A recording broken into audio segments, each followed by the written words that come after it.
Martin Luther King Jr., America has to raise cash or check. It came marked insufficient account or insufficient check.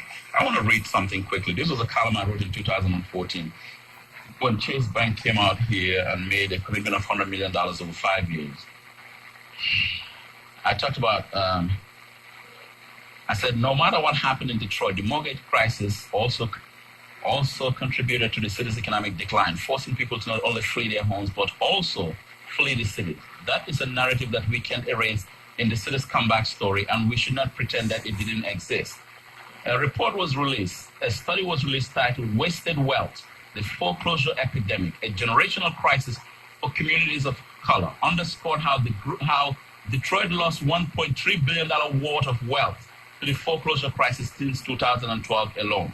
The Congressional Black Caucus in Washington came to Detroit to hold a special town hall at the Charles Wright Museum, which I moderated, featuring national experts on the mortgage crisis, discussing how communities of color suffered and lost wealth in the mortgage scandal.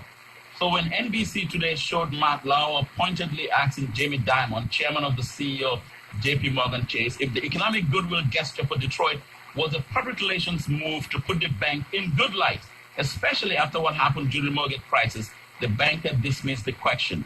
That would be wrong. We invest in the development of communities, blah, blah, blah, blah, blah.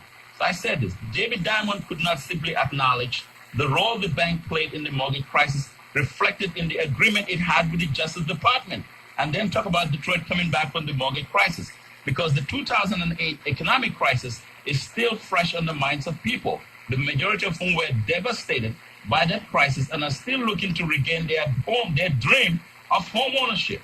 So I'm not suggesting that the announcement isn't worthy of a commendation or praise. It is significant in light of what is going on and so forth. However, it is important to note that while this gesture from Chase Bank is seen as crucial to the city's ongoing development, we cannot divorce an important chapter, the recent mortgage crisis that contributed to where Detroit is today, of which the bank was a part of. So here's the deal. I don't want to sit here and lavish praise and say, or and act as if government is doing a favor, or people who are in powerful positions of leadership are doing us a favor. I think anybody who read the Connor Commission report ought to, with all deliberate speed, if I can use the words in the Brown v. Board of Education, with all deliberate speed, move to find a solution to address this issue. Mm-hmm. And in Detroit, where you had the 67 riot, racial unrest, it is even unconscionable that this city's administration has not even responded to the Connor Commission report. So we do have a duty, right? Our city elected officials